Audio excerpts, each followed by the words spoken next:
"Sir, I'm begging you, please don't take her." The voice of an elderly man trembled as he blocked the path of an approaching police officer. Behind him stood a frail little girl, her wide, tear-filled eyes locked on the scene unfolding before her. The officer hesitated, his grip tightening on a pair of handcuffs. Just then, a sleek black car pulled up to the curb, and the door opened to reveal none other than a Hollywood icon, Johnny Depp. Johnny stepped out, his face a mixture of curiosity and concern. "What's going on here?" he asked, his calm voice cutting through the rising tension. The officer faltered, his stern demeanor momentarily shaken by the presence of the superstar.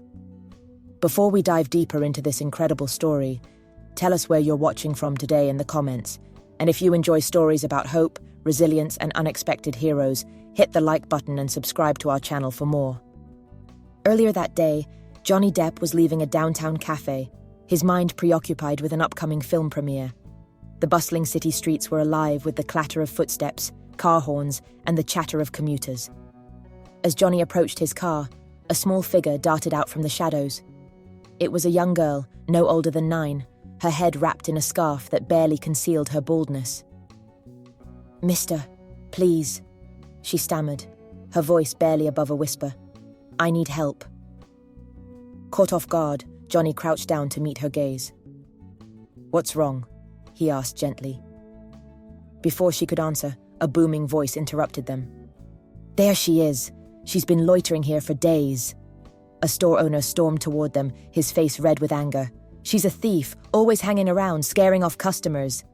Johnny straightened, his expression shifting to one of calm authority. "Has she stolen anything from you?" he asked firmly. "Well, no," the man admitted reluctantly, "but she's bad for business." "Maybe she's just looking for kindness," Johnny replied, his voice sharp but measured. The store owner huffed, muttered under his breath, and walked away, leaving Johnny and the girl alone. The girl, whose name was Rosa, explained her predicament in halting sentences. She was sick, very sick, and living at a nearby orphanage that couldn't afford her treatment. "The medicine I need. It costs too much," she said, tears streaming down her face. Johnny's heart ached at her words. "Why didn't you ask someone for help?" he asked. "I did," she replied, her voice barely audible. "But no one listens." Determined to change that, Johnny decided to take Rosa to the hospital. But as they walked to his car, they were stopped by the police officer from the opening scene. The officer insisted that Rosa was a troublemaker and should be taken in for questioning. "She's been causing disturbances all over the area," he said gruffly. "She's a child," Johnny countered, his tone icy. "And she's unwell. She doesn't need handcuffs. She needs compassion." The officer hesitated, but Johnny's commanding presence left no room for argument. "I'll take responsibility for her," Johnny said firmly. "If there's an issue, you can deal with me." The officer reluctantly stepped aside, and Johnny helped Rosa into his car. At the hospital, doctors confirmed Rosa's diagnosis, stage 3 leukemia. The treatment she needed was extensive and costly, but Johnny didn't flinch. "Do whatever it takes," he told the medical team. "I'll cover all expenses." Rosa's eyes lit up with hope for the first time in months. "Thank you," she whispered, clutching his hand. As Rosa underwent her first round of treatment, Johnny visited the orphanage to speak with its caretaker, Mrs. Alden. He learned of the challenges the orphanage faced: financial struggles, overcrowding, and lack of resources. Inspired by Rosa's courage, Johnny decided to do more than just help her.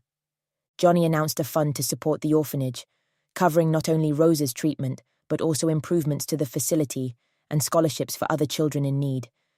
The news spread quickly, and donations poured in from fans and philanthropists inspired by his gesture. Meanwhile, Rosa's health improved steadily. During her recovery, Johnny visited her frequently, bringing books, toys, and stories of his film adventures.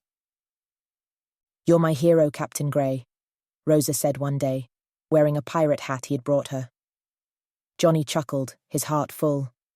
"No, Rosa, you're the real hero." Months later, Rosa was declared cancer-free.